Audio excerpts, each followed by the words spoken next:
Dear students, आज हम disconnection approach में यूनिट 3 का एक इम्पॉर्टेंट पार्ट की स्टडी करेंगे और वो है डील-सेल्डर रिएक्शन। ये एग्जामिनेशन पॉइंट ऑफ व्यू से भी एक इम्पॉर्टेंट पार्ट है। डील-सेल्डर रिएक्शन एक एग्जाम्पल है two group carbon carbon disconnections का। Two group carbon carbon disconnection का मीनिंग है कि एक ऐसी रिएक्शन जिसमें दो कार्बन कार्बन बॉन्ड एक साथ फॉर्म होते हों। तो डिस्कनेक्शन के टाइम हम ऐसे ही दो कार्बन कार्बन बॉन्ड को एक साथ डिस्कनेक्ट करेंगे। दैट इज़ वाई इसको हमने two group carbon carbon disconnection कहा है। डील-सेल्डर रिएक्शन जो कि काफ़ी इंपॉर्टेंट रिएक्शन है जिससे हम कई तरह के प्रोडक्ट्स को फॉर्म कर सकते हैं। इस रिएक्शन में एज वी नो हम एक कॉन्जुगेटेड डाइईन जैसे 1,3-ब्यूटाडाइन की रिएक्शन कराते हैं एक एल्कीन से, जिससे हमें एक 6 मेंबर रिंग साइक्लोहेक्सीन मिलती है। ये रिएक्शन और फास्ट हो जाती है अगर कॉन्जुगेटेड डाइईन जैसे 1,3-ब्यूटाडाइन में कोई एक एल्किल ग्रुप लगा हो और जो एक एल्कीन हो उस एल्कीन में एक इलेक्ट्रॉन विथड्रॉइंग ग्रुप लगा हो, तो ये रिएक्शन फास्ट हो जाती है। इस रिएक्शन में जो कॉन्जुगेटेड डाइईन है वो एक तरह से हम कह सकते हैं न्यूक्लियोफाइल की तरह बिहेव करती है, और जो एल्कीन है जिसमें इलेक्ट्रॉन विथड्रॉइंग ग्रुप लगे हैं वो एज ए इलेक्ट्रोफाइल की तरह बिहेव करती है। तो जो इलेक्ट्रोफाइल की तरह एल्कीन बिहेव करती है वो अट्रैक्ट होती है टूवर्ड्स डाइईन, तो हम उस एल्कीन को डाइनोफाइल भी कहते हैं। So Diels Alder reaction, this is a pericyclic cycloaddition reaction between a conjugated diene and a conjugated alkene, which is known as dienophile, forming a cyclohexene. This reaction makes two carbon-carbon bonds in one step. तो इस particular reaction में जहाँ ये एक diene conjugated diene एक dienophile यानी ये कि एल्कीन है सब्स्टिट्यूटेड जिसपे ये इलेक्ट्रॉन विथड्रॉइंग ग्रुप लग रहे हैं कार्बोनाइल ग्रुप, तो ये डाइनोफाइल और ये डाइईन के बीच रिएक्शन होती है, तो एक ये रिंग का फॉर्मेशन होता है, एक साइक्लिक कंपाउंड बनता है। इस पर्टिकुलर रिएक्शन की एक इम्पॉर्टेंस ये भी है, एक स्पेशल कैरेक्टरिस्टिक ये भी है कि इस रिएक्शन में जो रिएक्टेंट्स होते हैं उन रिएक्टेंट्स के में जो पाई बॉन्ड होते हैं वो पाई बॉन्ड प्रोडक्ट में नहीं मिलते, यानी वो पाई बॉन्ड सिंगल बॉन्ड में कन्वर्ट हो जाते हैं।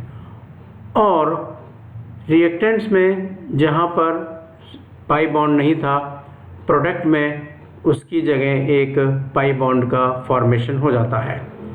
जैसे फॉर एग्जांपल ये एक डाइईन है, तो इस डाइईन के ये दोनों जो पाई बॉन्ड हैं वो पाई बॉन्ड यहाँ पर सिंगल बॉन्ड में कन्वर्ट हो जाते हैं, और इसका ये जो पाई बॉन्ड है वो भी सिंगल बॉन्ड में कन्वर्ट हो जाता है, और यहाँ पर ये एक नया पाई बॉन्ड बन जाता है जो प्रीवियसली यहाँ पर इस रिएक्टेंट इस डाइईन में सिंगल बॉन्ड था। तो ये जो रिएक्शन है वो एक इम्पॉर्टेंट रिएक्शन है जिससे वैरायटी ऑफ प्रोडक्ट्स हम बना सकते हैं। अगर हम डील-सेल्डर रिएक्शन को डिस्कनेक्शन के रूप में शो करें तो in the disconnection process we can draw 3 arrows around the ring in either direction starting from the double bond. तो हम डील-सेल्डर रिएक्शन में डिस्कनेक्शन प्रोसेस को एक एक स्ट्रक्चर से शो करें। ये एक 6 मेंबर रिंग साइक्लोहेक्सीन रिंग है जिससे एक Z ग्रुप लगा है। यहाँ अब डिस्कनेक्शन शो करने के लिए हम पाई बॉन्ड से स्टार्ट करेंगे किसी भी डायरेक्शन में। तो सपोज इस डायरेक्शन में हम गए तो जो डिस्कनेक्शन होगा वो इस तरह से शो किया है, ये पाई बॉन्ड या ये पाई इलेक्ट्रॉन इन दो के बीच में यहाँ शिफ्ट हो जाएगा। ये जो सिंगल बॉन्ड है वो ब्रेक होके ये इलेक्ट्रॉन्स यहाँ पर बॉन्ड फॉर्मेशन में यूज़ हो जाएंगे, ये बॉन्ड ब्रेक हो जाएगा और इस बॉन्ड के इलेक्ट्रॉन यहाँ इन दोनों कार्बन के बीच में पाई बॉन्ड बनाने में यूज़ हो जाएंगे। तो अब कह सकते हैं ये 1 2 3 4 कार्बन जो है वो सेपरेट हो गए, जिसमें यहाँ पाई बॉन्ड बन गया, यहाँ पाई बॉन्ड बन गया। ये 4 कार्बन का एक रिएक्टेंट जो एक कॉन्जुगेटेड डाइईन हो गया वो सेपरेट हो गया, और ये एक 2 कार्बन का जो कंपाउंड है जिस पे ग्रुप Z लगा है या इन दोनों के बीच पाई बॉन्ड आ गया, ये एक फर्दर सेपरेट हो गया। तो इस तरह से हम डिल सेल्डर रिएक्शन को में डिस्कनेक्शन को शो कर सकते हैं। अब एक एग्जांपल लेते हैं हम एनालिसिस के पॉइंट ऑफ व्यू से।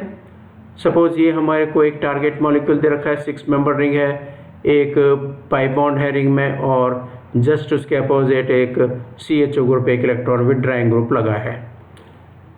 तो डिस्कनेक्शन शो किया, एरो पर DA यानी डिल सेल्डर लिखा। हम एक ही डायरेक्शन अगर हम ले लें उसी के अकॉर्डिंग डिस्कनेक्शन शो करें, तो ये पाई बॉन्ड इन दोनों कार्बन के बीच में, ये सिंगल बॉन्ड ब्रेक हो गया, यहाँ पर इन दोनों के बीच में पाई बॉन्ड, ये सिंगल बॉन्ड ब्रेक हो गया और यहाँ इन दोनों के बीच पाई बॉन्ड। तो इस तरह का एक सब्स्टिट्यूटेड 1,3-ब्यूटाडाइन हमें मिलेगा और ये एक सब्स्टिट्यूटेड एल्कीन हमें मिलेगी जिस पे ये इलेक्ट्रॉन विथड्राइंग ग्रुप CHO लगा है। तो इस तरह से हम इस टारगेट मॉलिक्यूल को यूँ डिस्कनेक्ट कर सकते हैं। इसका रिवर्स प्रोसेस जो होगा वो इसका सिंथेसिस हो जाएगा।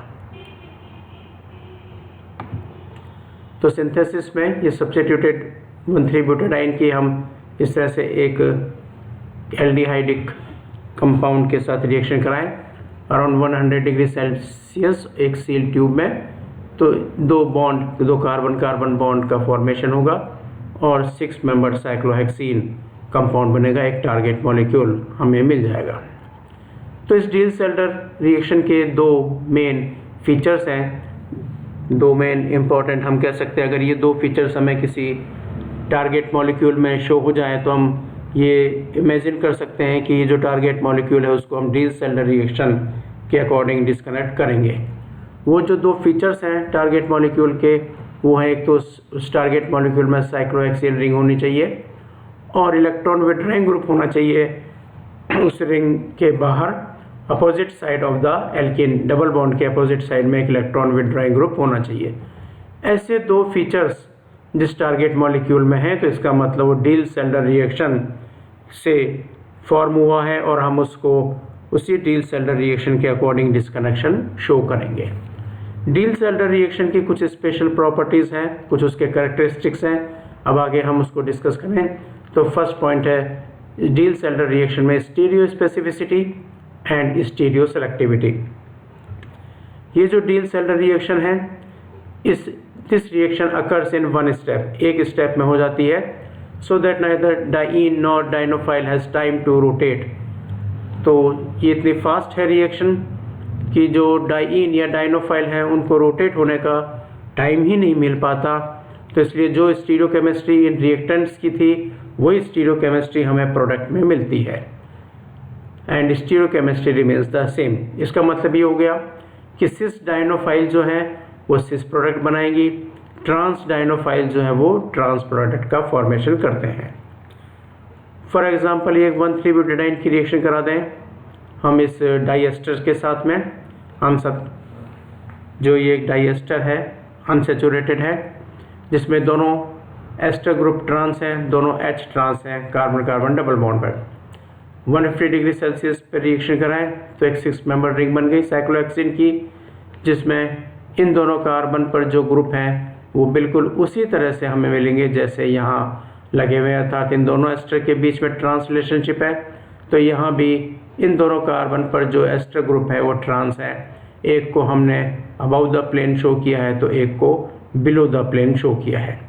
इसी तरह से यहाँ पर H ट्रांस है तो यहाँ प्रोडक्ट में भी H जो है ट्रांस है, एक बिलो द प्लेन है तो दूसरा अबाउ द प्लेन है। तो ये एक स्टीरियो स्पेसिफिटी या सेलेक्टिविटी हम शो कर सकते हैं, डिल सेल्डर रिएक्शन का एक स्पेशल करैक्टर है।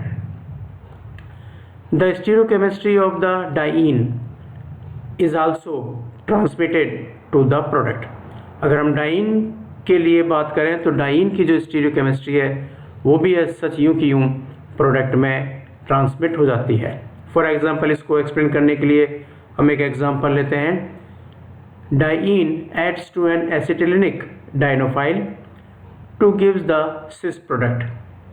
This is because the two reagents approach each other in parallel planes so that the p orbitals overlapping to form the new sigma bonds are as nearly coaxial as possible. तो जब हम एक diene की reaction कराए carbon carbon triple bond यानी एसिटिलिनिक type के compound से, तो हमें एक सिस प्रोडक्ट मिलता है। वो सिस प्रोडक्ट कैसे मिला, ये रिएक्शन कैसी हुई, इसको हम ऑर्बिटल डायग्राम से एक्सप्लेन करें तो हम इसको इस तरह से एक्सप्लेन कर सकते हैं। फॉर एग्जांपल ये एक सब्स्टिट्यूटेड कॉन्जुगेटेड डाइईन है, phenyl group, then CH double bond CH single bond CH double bond CH और ये फेनिल ग्रुप लग रहा है। इसकी रिएक्शन करा दें एक एल्काइन से, carbon carbon triple bond acetylenic bond जिस पे 2 एस्टर ग्रुप लग रहे हैं COMe COOMe। इन दोनों की रिएक्शन होगी, जो प्रोडक्ट बनता है वो प्रोडक्ट में जो ये एस्टर ग्रुप या ये जो फेनिल ग्रुप हैं वो सिस पोजीशन में होते हैं। तो ये जो 6 मेंबर रिंग बनी, यानी ये जो डबल बॉन्ड है सिंगल बॉन्ड में कन्वर्ट हो गए, ये ट्रिपल बॉन्ड डबल बॉन्ड में कन्वर्ट हो गया और ये कार्बन कार्बन सिंगल बॉन्ड जो है डबल बॉन्ड में कन्वर्ट हो गया। यहाँ पे दोनों एस्टर ग्रुप एक ही साइड में, फेनिल ग्रुप एक ही साइड में, H जो है वो भी एक ही साइड में। तो इस तरह से एक ये हम कह सकते हैं सिस प्रोडक्ट मिलता है। इसको एक्सपेंड करने के लिए हम इस तरह से इसको समझा सकते हैं। ये हमने सारे सिंगल बॉन्ड को शो किया है, ये कार्बन जिस पे एक फेनिल ग्रुप और एक हाइड्रोजन एटम है, फिर आगे का जो है ये CH सिंगल बॉन्ड, ये CH single bond CH, then again double bond CH PH। तो हमने यहाँ सिंगल बॉन्ड शो किया है, ये CH और ये PH। ये जो कार्बन है जिस पे ये फेनिल और H है, इसी कार्बन पर एक एक p ऑर्बिटल को हमने शो कर रखा है। जब बिल्कुल एक पैरेलल प्लेन में ये एसिटिलिनिक टाइप का कंपाउंड इसके कांटेक्ट में आता है, तो इसके पैरेलल प्लेन में ये एक एसिटिलिनिक कंपाउंड, यहाँ पर भी ये कार्बन कार्बन का हमने एक एक p ऑर्बिटल को शो किया है। इन दोनों p ऑर्बिटल के बीच में जब हम कह सकते हैं ओवरलैपिंग होगी, तो इस कार्बन और इस कार्बन और इस कार्बन और इस कार्बन के बीच में एक सिग्मा बॉन्ड का फॉर्मेशन हो जाएगा। इट मीन्स यहाँ ये कार्बन ये हुआ, ये कार्बन हुआ और ये 2 कार्बन हैं, इन दोनों कार्बन के बीच और इन दोनों कार्बन के बीच सिंगल बॉन्ड का फॉर्मेशन होगा, जिसको हमने यहाँ पर इस तरह से शो कर रखा है। तो इस कार्बन कार्बन के बीच बॉन्ड बन गया, ये बॉन्ड बना, इस कार्बन और इस कार्बन के बीच बॉन्ड बना, ये कार्बन कार्बन बॉन्ड बन गया, इधर HPH इधर HPH। और यहाँ पर जो है प्रीवियसली जो पहले सिंगल बॉन्ड था वो डबल बॉन्ड में कन्वर्ट हो गया, और यहाँ इन दोनों के बीच में प्रीवियसली ट्रिपल बॉन्ड था जो अब डबल बॉन्ड में कन्वर्ट हो गया। तो इस तरह से ये प्रोडक्ट का फॉर्मेशन होता है। तो एक तरह से इसकी स्टीरियो सेलेक्टिविटी होती है। One more interesting characteristic of this Diels-Alder reaction is endo-selectivity. Though it has been found that the stereochemistry of diene and dienophile is preserved. जैसा हमने प्रीवियस स्लाइड में बताया कि जो डाइन और डाइनोफाइल की स्टीरियोकेमिस्ट्री है वो सच की प्रोडक्ट में मिलती है, सिस से सिस और ट्रांस से trans.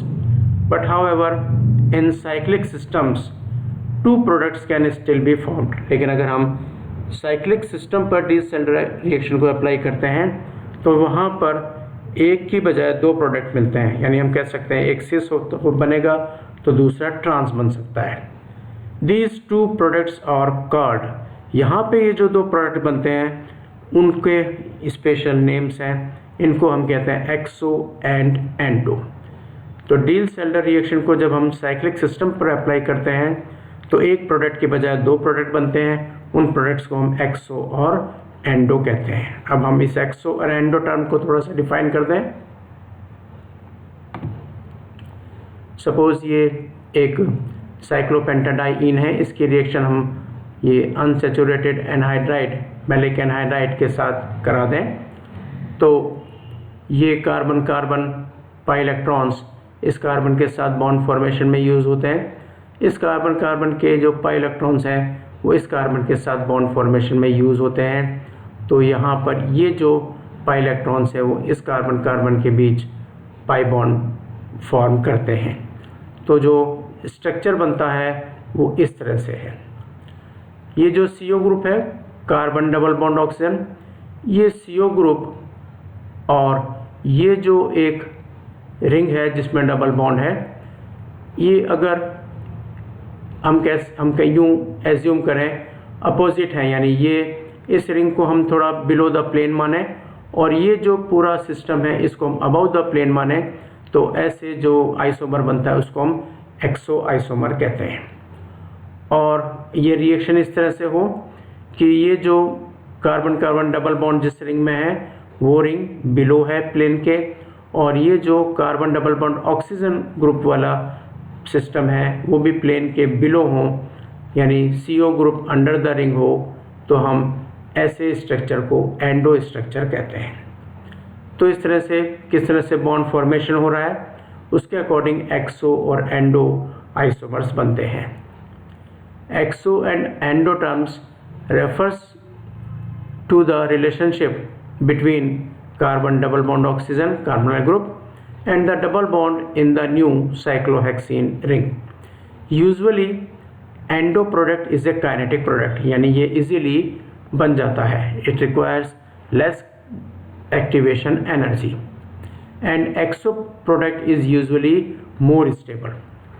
Electron withdrawing group in dienophile attract the diene through space in endo transition state.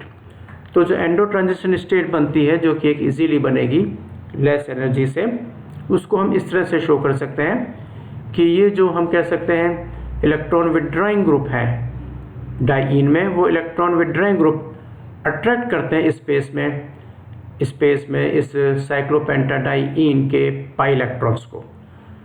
तो इस तरह से इस अट्रैक्शन को हमने एंडो प्रोडक्ट के बनने के से पहले एक ट्रांजिशन स्टेट में एक्सप्लेन किया है, जहाँ पर कार्बोनाइल ग्रुप का कार्बन और ये साइक्लोपेंटाडाइन के पाई इलेक्ट्रॉन्स के बीच में अट्रैक्शन हो रहा है। तो ये तो एक तरह से न्यूक्लियोफिलिक पार्ट हो गया, और ये जो हो गया कार्बोनोइक इलेक्ट्रोफिलिक पार्ट हो गया। जबकि अगर एक्सो प्रोडक्ट बनेगा तो उसमें ये जो डाइनोफाइल है, इस डाइनोफाइल में हम कह सकते हैं जो पाई इलेक्ट्रॉन्स हैं, उन पाई इलेक्ट्रॉन्स और साइक्लोपेंटाडाइन के पाई इलेक्ट्रॉन्स के बीच इस तरह से जब एक इंटरेक्शन सा होगा स्पेस में, तो जो प्रोडक्ट बनेगा उसको हम एक्सो प्रोडक्ट कहते हैं। तो इस तरह से हम एक्सो और एंडो प्रोडक्ट के बनने को एक्सप्लेन कर सकते हैं। अब यहीं पर ही एक और करेक्टरिस्टिक, एक और स्पेसिफिक एग्जाम्पल, एक specific term, that is regioselectivity. तो डील-सेल्डर रिएक्शन का एक और करेक्टरिस्टिक प्रॉपर्टी है कि डील-सेल्डर रिएक्शन में रीजियो सेलेक्टिविटी भी पाई जाती है। तो ये रीजियो सेलेक्टिविटी का मतलब जो है वो ऑर्थो-मेटा पैरा प्रोडक्ट से यहाँ से लिया गया है। Reaction between unsymmetrical dienes and unsymmetrical dienophiles are regioselective. तो अगर एक अनसिमेट्रिकल डाइइन और अनसिमेट्रिकल डाइनोफाइल के बीच रिएक्शन कराएं तो रीजियो सेलेक्टिविटी देखने को मिलती है। For example, one substituted butadiene give ortho product and two substituted butadiene gives para product under Lewis acid catalyst. यानी लुईस एसिड कैटेलिस्ट की प्रेजेंस में हम ब्यूटाडाइन लें वन सब्स्टिट्यूटेड, यानी कार्बन नंबर 1 पे एक सब्स्टिट्यूशन हो रखा है, तो हमें सिर्फ ऑर्थो प्रोडक्ट मिलता है, और अगर 2 सब्स्टिट्यूटेड ब्यूटाडाइन लें तो हमें सिर्फ पैरा प्रोडक्ट मिलता है। दिस टाइप ऑफ फिनोमिना और या ये जो करेक्टरिस्टिक्स है इसको हम कहते हैं रीजियो सेलेक्टिविटी। इस पर्टिकुलर रिएक्शन में या जिस तरह से रिएक्शन हो रही है, इस कंडीशन में मेटा प्रोडक्ट नहीं बनाया जा सकता, या यहाँ पर मेटा प्रोडक्ट हमें नहीं मिलता है। इसी रीजियो सेलेक्टिविटी को हम एक रिएक्शन से एक्सप्लेन करते हैं। तो ये रिएक्शन, ये एग्जांपल्स हैं रीजियो सेलेक्टिविटी के। ये एक 1,3 ब्यूटाडाइन है, कॉन्जुगेटेड डाइन, जिसमें ये जो सिरे वाला जो एंड कार्बन है उस पर एक सब्स्टिट्यूशन है, एक एल्किल ग्रुप लग रहा है। तो दिस इज वन सब्स्टिट्यूटेड, हम कह सकते हैं डाइन, ब्यूटाडाइन। इसकी रिएक्शन करा दें हम इस तरह के एक डाइनोफाइल से, ये भी कॉन्जुगेटेड है, कार्बन कार्बन डबल बॉन्ड, फिर कार्बन डबल बॉन्ड ऑक्सीजन, एक इलेक्ट्रॉन विथड्राइंग ग्रुप हो गया। In presence of Lewis acid SnCl4 जो प्रोडक्ट बनता है, उस प्रोडक्ट में जो बॉन्ड फॉर्मेशन होता है वो इस तरह से होता है कि ये जो सब्स्टिट्यूशन यहाँ पर है उसके जस्ट पास वाले कार्बन पर हम कह सकते हैं ये बॉन्ड का फॉर्मेशन होगा, यानी ये कार्बन और ये कार्बन बॉन्ड फॉर्मेशन करेगा, ये कार्बन और ये कार्बन बॉन्ड फॉर्मेशन करेगा, यानी ये सब्स्टिट्यूशन और ये जो यहाँ का सब्स्टिट्यूट है वो दोनों नेबरिंग कार्बन पर होंगे। तो जो प्रोडक्ट बना उसको हमने ऑर्थो प्रोडक्ट कहा। अब अगर ये 2 सब्स्टिट्यूटेड 1,3 ब्यूटाडाइन लें जिसमें ये एल्किल ग्रुप या सब्स्टिट्यूशन जो है वो इस सेकेंड कार्बन पर है, तो इस 2 सब्स्टिट्यूटेड डाइईन की रिएक्शन हम इसी तरह के वही स्ट्रक्चर से कराएं, डाइनोफाइल से कराएं। तो प्रोडक्ट के बनने को समझाने के लिए हमने इस डाइनोफाइल के स्ट्रक्चर को इस तरह से लिख दिया, in presence of Lewis acid SnCl4। अब जो प्रोडक्ट बनता है उस प्रोडक्ट में हम ये कह सकते हैं कि जो रिलेशनशिप होगी इस सब्स्टिट्यूशन और यहाँ पर ये जो सब्स्टिट्यूशन है इलेक्ट्रॉन विथड्राइंग ग्रुप का, CO ग्रुप का, उन दोनों के बीच में जो रिलेशनशिप होगी वो पैरा होगी। तो ये इस तरह से जो प्रोडक्ट बनता है वो प्रोडक्ट पैरा बनता है। तो ये हम कह सकते हैं एक तरह से इसकी रिजियो सेलेक्टिविटी है डील-सेल्डर रिएक्शन की। अब इन लास्ट डील-सेल्डर रिएक्शन में हम डील-सेल्डर रिएक्शन के प्रोडक्ट को, जो कि हमारे लिए टारगेट मॉलिक्यूल है, उसमें हम फंक्शनल ग्रुप इंटरकन्वर्जन भी अप्लाई कर सकते हैं डिस्कनेक्शन प्रोसेस में। इसको हम एक एग्जांपल से एक्सप्लेन कर दें। सपोज ये एक टारगेट मॉलिक्यूल दे रखा है, 6 मेंबर रिंग है, यहाँ कार्बन कार्बन डबल बॉन्ड है, एक सब्स्टिट्यूशन है और यहाँ पर भी एक रिंग के बाहर कार्बन कार्बन डबल बॉन्ड है। ये हमारा टारगेट मॉलिक्यूल है। अगर हम यहाँ रिलेशनशिप देखें तो हमें एक 6 मेंबर रिंग तो दिख रही है साइक्लोहेक्सीन की, लेकिन हमें इस एल्कीन के अपोजिट में जो एक इलेक्ट्रॉन विथड्राइंग ग्रुप नहीं लग रहा, वो दिखाई नहीं दे रहा। तो हमें थोड़ी प्रॉब्लम हुई कि हम इसको डील-सेल्डर प्रोडक्ट को माने या नहीं माने। तो हमने क्या किया, यहाँ पर एक सबसे पहले डिस्कनेक्शन किया, शो किया, एक विटिक रिएक्शन को यहाँ शो किया। विटिक रिएक्शन हम जानते हैं वो एक कार्बन डबल बॉन्ड ऑक्सीजन को कार्बन कार्बन डबल बॉन्ड में कन्वर्ट करने में काम आती है, एक एल्कीन की बनाने की एक अच्छी इंपॉर्टेंट रिएक्शन है। तो यहाँ पर हमने इस C डबल बॉन्ड C की जगह कन्वर्ट करके इसको लिख दिया C double bond O, which is shown by structure number 1। अब अगर अपन देखें जैसे ये विटिक रिएक्शन को हमने यहाँ लगाया तो यहाँ पर एक इलेक्ट्रॉन विथड्राइंग ग्रुप आ गया इस डबल बॉन्ड के अपोजिट। तो हम अज्यूम कर सकते हैं ये हमारे लिए एक डील-सेल्डर प्रोडक्ट हो गया। तो हम यहाँ डील-सेल्डर डिस्कनेक्शन को शो कर दें। तो डील-सेल्डर डिस्कनेक्शन हमने शो किया। शो करने के बाद ये 1 2 3 4 ये कार्बन जो है हमने कॉन्जुगेटेड डाइन की फॉर्म में अलग सेपरेट कर दिए, यानी यहाँ डबल बॉन्ड लगा दिया, यहाँ डबल बॉन्ड लगा दिया, इस डबल बॉन्ड को हटा दिया। तो ये हमारा एक बन गया 2 सब्स्टिट्यूटेड 1,3 ब्यूटाडाइन। और यहाँ ये जो 2 कार्बन है, ये 2 कार्बन सेपरेट हो गए और हमने यहाँ पर लगा दिया एक पाई बॉन्ड। ये 2 कार्बन जिससे ये CO CH3 ग्रुप लग रहा है, ये एक हमारा डाइनोफाइल सेपरेट हो गया। तो इस तरह से हमने इस टारगेट मॉलिक्यूल को इन 2 स्टार्टिंग रिएक्टेंट्स में कन्वर्ट कर दिया। नाउ द सिंथेसिस लिखना है तो इसका रिवर्स सिंथेसिस हो जाएगा। ये 2 सब्स्टिट्यूटेड डाइन प्लस इस डाइनोफाइल के साथ रिएक्शन कराएं in presence of Lewis acid, तो रिएक्शन से ये प्रोडक्ट बन जाएगा। अब हम क्या करें, इस प्रोडक्ट को विटिक रिएजेंट के साथ में रिएक्शन करा दें जो कि PH3PCH2 है, जिसमें कार्बन पर नेगेटिव चार्ज, फास्फोरस पर पॉजिटिव चार्ज है। तो इस रिएक्शन से ये कार्बन डबल बॉन्ड ऑक्सीजन जो है वो कार्बन कार्बन डबल बॉन्ड में कन्वर्ट हो जाएगा और हमें हमारा टारगेट मॉलिक्यूल मिलेगा। तो इस तरह से हम डील-सेल्डर प्रोडक्ट के लिए FGI या फंक्शनल ग्रुप इंटरकन्वर्जन को भी यूज़ में ले सकते हैं। तो इस यूनिट में, थर्ड यूनिट में, ये जो पोर्शन है टील-सेलर रिएक्शन का, वो एक इम्पॉर्टेंट पार्ट है, एक अच्छा पार्ट भी है एग्जामिनेशन के लिए। Thank you.